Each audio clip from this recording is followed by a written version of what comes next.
ये ठीक है। डिवीज़न में होता है कि अगर हम a डिवाइडेड बाय 1 करेंगे तो ये आ जाएगा। तो मतलब सारों में कोई ना कोई आइडेंटिटी या कोई प्रॉपर्टी लग रही है, ठीक है। जैसे कि इसके अंदर एडिटिव आइडेंटिटी, इसके अंदर मल्टीप्लिकेटिव आइडेंटिटी, इसके अंदर सब्ट्रैक्टिव प्रॉपर्टी ऑफ ज़ीरो, इसके अंदर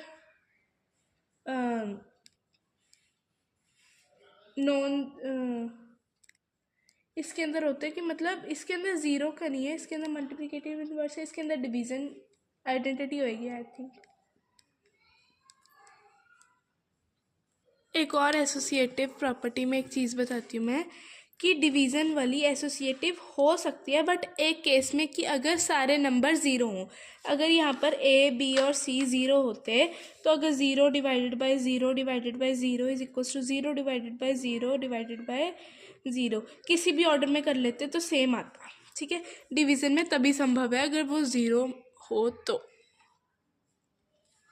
ठीक है। अब उसके बाद आती है हमारी मल्टीप्लिकेटिव इन्वर्स और एडिटिव इन्वर्स। एडिटिव इन्वर्स होती है कि जब भी हम किसी दो नंबर्स को कि मतलब सेम ग्रुप के नंबर्स को एक पॉजिटिव और एक नेगेटिव को प्लस या माइनस करते हैं तो उसका आंसर ज़ीरो आना चाहिए। जैसे कि यहाँ पर हम लिखेंगे एडिटिव इन्वर्स कि अगर हम a माइनस ए करेंगे, उसी ग्रुप का है ना, तो उसका आंसर ज़ीरो आना चाहिए। जैसे कि b माइनस बी है तो उसी ग्रुप का है, आंसर ज़ीरो आ गया, ठीक है।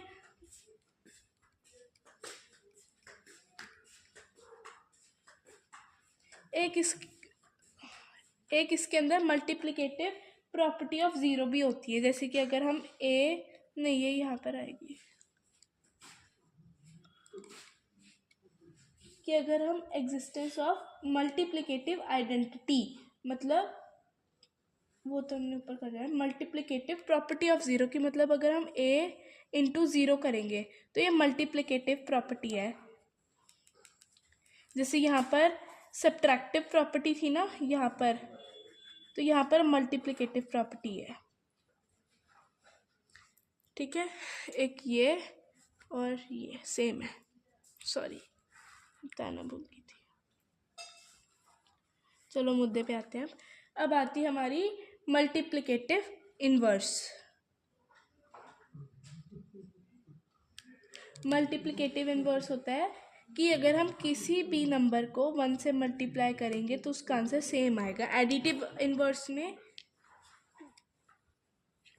सॉरी ये मल्टीप्लिकेटिव आइडेंटिटी नहीं थी, ये इन्वर्स नहीं, क्या बोले मैं कि अगर हम यहाँ पर 1 नहीं आएगा, ये तो मल्टीप्लिकेटिव आइडेंटिटी होगी अगर हम ये करेंगे तो। अगर हम ये करेंगे मतलब 1a इंटू 1/a करेंगे तो उसका आंसर हमेशा 1 आएगा। मतलब जैसे कि अगर 1/2 इंटू 2/1 है, कट गए तो 1 आ गया, ठीक है।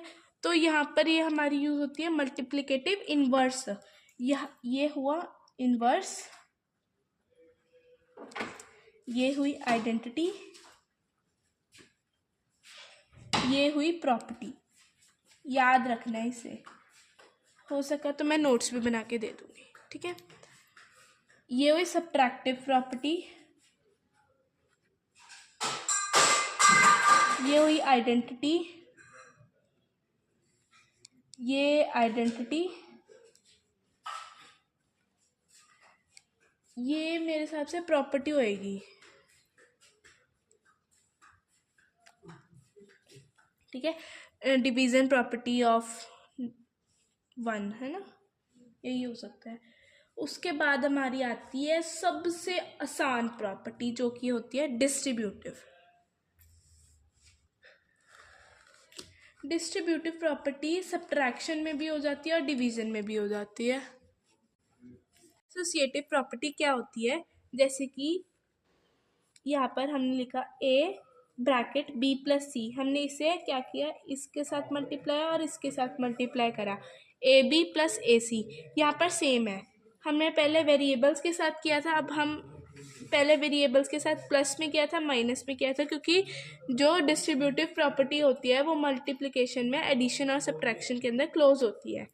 ठीक है, अब हम इसको डिजिट्स के साथ करते हैं। सपोज 2 3 + 4। अब पहले ब्रैकेट को सॉल्व कर लो बॉडमास के तरीके से, या पहले डिस्ट्रीब्यूटिव प्रॉपर्टी के से कर लो, आंसर सेम आएगा। देखो 2 7 ब्रैकेट में आ गए, इनको एडिशन के सम से तो आंसर आ गया 14।